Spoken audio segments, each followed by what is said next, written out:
What's up, everybody? Paul here from the Hoops Crew, and it is grand final week, and the Cats aren't a part of it, and that kind of sucks. And I'm going to get out there on the front foot and take full responsibility for it, because as any Cats fan who's been checking out our various predictions videos up until this point would know, I've had these gut feelings going into every single week, except prelim final week. And look what happened. So I'm sorry. For some reason, my gut was not screaming and shouting at me like it did in the qualifying final, and we lost. Come on, do better. So we're back. The Cats are out. We've got two very impressive contenders for the flag this year in the Sydney Swans and the Brisbane Lions, and we are going to pick through. As you can see, we're recording this. We've got 2 days, 18 hours. This is Wednesday night, and we are going to try and come up with a victor in the grand final of 2024. It's going to be a tough endeavor. There's so many predictions that people are making, and there's so many different things that can play out over the course of the week that may influence the result one way or the other. But before I get to all of my thoughts, a word from our sponsor. The Hoops Crew Media Network is proudly sponsored by Cyril Cook Florist, established in Geelong since 1915. Visit their website at www.cyrilcookflorist.com.au. That's Cook with an E.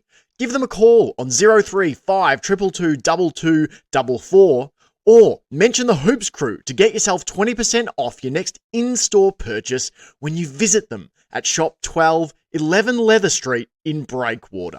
So who wins the grand final and why? I'm hoping that through this conversation, I can kind of come up with an answer myself, because I know this is a predictions video. I know I should be coming in more prepared and having a very definitive answer. But it really feels like, despite what the odds will say, where Sydney are the favourites, it does feel like, depending on certain events, who's in, who's out, how Brisbane chooses to play the Sydney midfield, how Sydney handles the key to their key forwards up against the likes of Harris Andrews and co. How does Sydney try and take on the Joe Danahers of the world? How does Darcy Fort perform when he comes back, like when he comes into the team? There's a whole range of different combinations and permutations that will play out on the day, as is in the case in any football game, of course, that make it very easy to pick one team or the other. Both teams have lost grand finals in the last 2 years, so both have a point to prove. Both have redemption on the mind. And so if we're talking about drive and some of those immeasurable sort of things, like statistically immeasurable sorts of things, it's not a factor here. Both teams are feeling the sting. The Lions off the back of an incredibly close, heartbreaking loss last year, and of course the Swans dealt at hiding by us, the Cats, in 2022. Both have points to prove. Both you could have made arguments for them winning a premiership in that particular year, but it just didn't work out. And so now they get one team gets a chance of redemption. Another cops their second grand final loss in 3 years. And potentially in the case of Brisbane, could be back-to-back grand final defeats. And that's a lot. So I don't think motivation, fuel, fire in the belly, I don't think that's a factor here. So it really comes down to positional stuff, players, who has a big day, who can be kind of kept under wraps, those sorts of aspects of the game that will determine the winner in this case. Now, let's first begin by kind of talking about, and of course, at this point, we don't have lineups. Nothing's been published just yet. So we really don't have a huge amount to go on as of this particular stage. We're really looking to talk about some of the things that we do know. Oscar McInerney's out. That's already been decided, and he will be replaced by Darcy Fort, ex-Cat. Hopefully, it goes well for him. But that's a big. As much as Darcy Fort is a great ruckman, a great tap ruckman, and he's going to try his guts out. It's a big loss because Big O has been doing some great things for the Lions, and he fought manfully despite the fact that he dislocated his shoulder twice in the prelim final. And prior to that was doing a pretty damn good job against Reece Stanley as well. So it's a huge hit for them. On the flip side, Callum Mills has been ruled out for the Swans. And so both teams have taken a pretty substantial hit, but it's where these hits are taken that, potentially gives Sydney a bit of an edge in this space. Big O, you can't, there's one ruckman on the field at any given point, technically. And it's going to be pretty hard to replace a brilliant one like Big O. Callum Mills, on the other hand, for as excellent of a player as he is, there's a lot of midfielders the Swans have available to them. And there's a lot of excellent midfielders that they're still unable to select because there's just so many of them to choose from. So that can be a soldier down and a new soldier steps up to the plate and be covered a lot easier than what Oscar McInerney can be.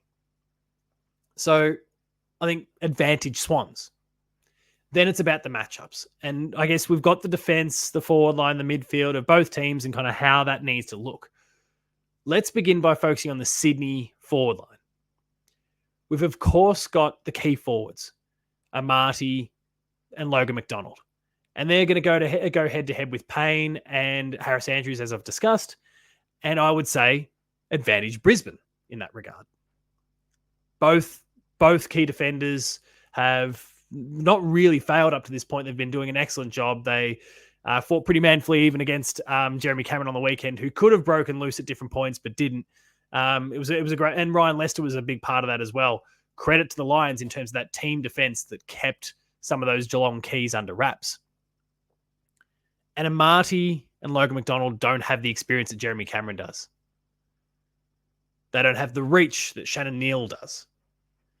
And so I think this tips things a little bit in the favour of Brisbane in this regard. Then if we want to talk about the small forwards, of course, Sydney's got some dangerous ones. Tom Papley, chief among those. But Brandon Starcevich has been doing an absolutely sensational job squashing small forwards of late. And while I don't know if he's going to 100% curb the influence of Tom Papley, he's going to have some sort of an impact. And maybe Papley only kicks one for the day. But if Tom Papley gets off the leash, it's danger signs. Let's move into the midfield now, where we talk about the Swans midfield, the engine rooms of both teams going against the Brisbane midfield.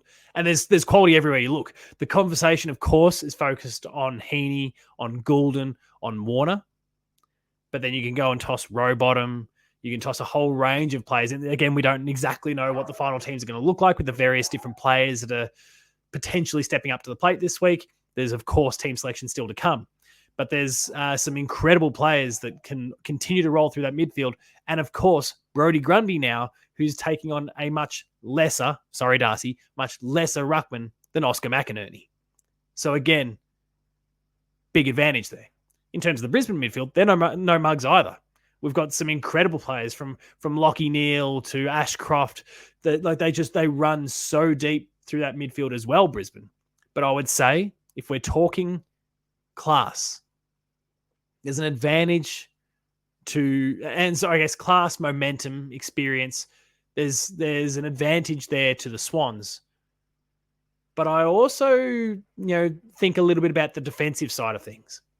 And Brisbane's midfielders, the Lockie Neals, those experienced faces, they're, I think, more inclined to play a defensive stopping game than the big three for the Swans. And I think they're more capable of playing a defensive game than the big three for the Swans. And so while the Sydney guys are going to be looking to just crash through a contest and go full speed ahead, especially a Chav Warner, he seems to only know one way. I can see a Lockie Neal being willing to play accountable and then try and work off the opponent from there. He doesn't want to give away easy possessions. He doesn't want to lose a contest. Whereas I feel like some of the other guys are going, okay, well, if the ball doesn't bounce my way and I lose the contest, I lose the contest. But I'm going to keep playing my way because I'm going to win enough of them. And I think that does give Brisbane an advantage because they're willing to play Brisbane's midfield an advantage because they're willing to play both aspects of the game. Face value, I say advantage Swans though. The ruck tips it in their favour. So now we shift to the Brisbane forward line, the Sydney defence. Joe Danaher, up and about. Eric Hipwood, I don't know. If he gets a goal early on, then he could have some momentum that'll carry him through the entire game. Eric Hipwood is, more than most players in the competition, a momentum and energy-based player. If his tail's up, he's very hard to stop. But if he doesn't get his hands on the ball for much for the first quarter, if you can squash him for that first quarter, you could take him out of the game completely. And Joe Danaher is brilliant, but inconsistent. So who knows in that regard? When it comes to the small forwards, I think that's where Brisbane can get really dangerous. Rayner, Charlie. There's a whole range of smalls. Of course, they don't have Link McCarthy anymore, but there's some class in that small forward area and Archies and the likes that all just kind of bobbed up against the Cats, and it was very much the team effort. There was no weak links. They were all dangerous. They all made the Cats defenders work for it, and they ultimately won the game. The Brisbane forward line is a massive strength here. And I don't know if the Swans quite have the defensive chops to go with them. They've got the Rampies, they've got the McCartans, they've got the Nick Blakeys. But I think there's a drop-off of depth amongst some of those defenders, and that might be the opportunity for Brisbane to get them.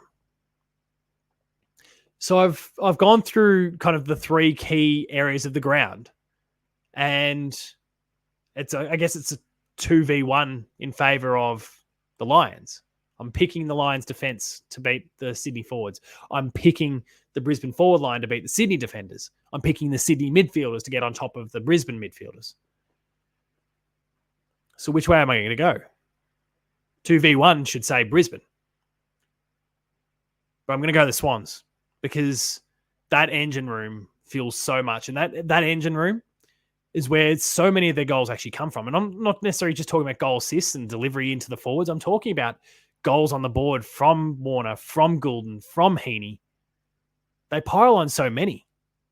I would imagine, I don't have a stat here, but if we were to talk about ratio of goals from midfielders to anywhere else on the ground, I would say Sydney has a higher ratio of goals from the midfield to, and I'm not saying more goals from the midfield to forwards, but a higher ratio of goals from their midfielders than any other team in the competition. And that is a huge thing in a grand final, to be dangerous in so many aspects, to have so many players that can hit the scoreboard. That's a huge asset and might offset some of the relative weaknesses of the Sydney forward line. So I'm going to go the Swans. There's a bit of that gut feel kicking in again. Shame it wasn't there last week. Bit of that gut feel kicking in again. I'm going to say the Swans by 10 points. And that will then bring about the end of the AFL season. And we're into the fun stuff there from trade and free agency and player movement all around. It's going to be a very exciting time from that point. But to put a bow on the AFL season for season 2024, I'm going to say the Swans by 10 points. Without the greatest level of conviction. But there's a gut feel there. Let me know what you think in the comments. Lions, Swans, who gets the job done? Reach out on social media with your thoughts as well. And then stick around for all the awesome content on the YouTube channel. Whether it's, there's going to be match reviews. We're going to do post-game live. There's a whole range of off-season stuff that's coming. Of course, the women's teams are still doing their business at the moment. Stay tuned for Cats reports and a whole bunch of different things there as well. Lots of stuff to check out. Stick around with the Patreon. I know in the off-season, some people will bounce. We're producing a ton of off-season content that we hope that you enjoy and is worthy of the $5 that you give us each month. And if you're new to us, consider checking out the Patreon because there is some amazing early access content, exclusive content, and extended content for you to check out on our Patreon. In terms of socials, check out the Hoops Crew, myself at Paul James Games. And until next time, remain Geelong strong. We didn't make it, but we'll be back next year. I'll see you later.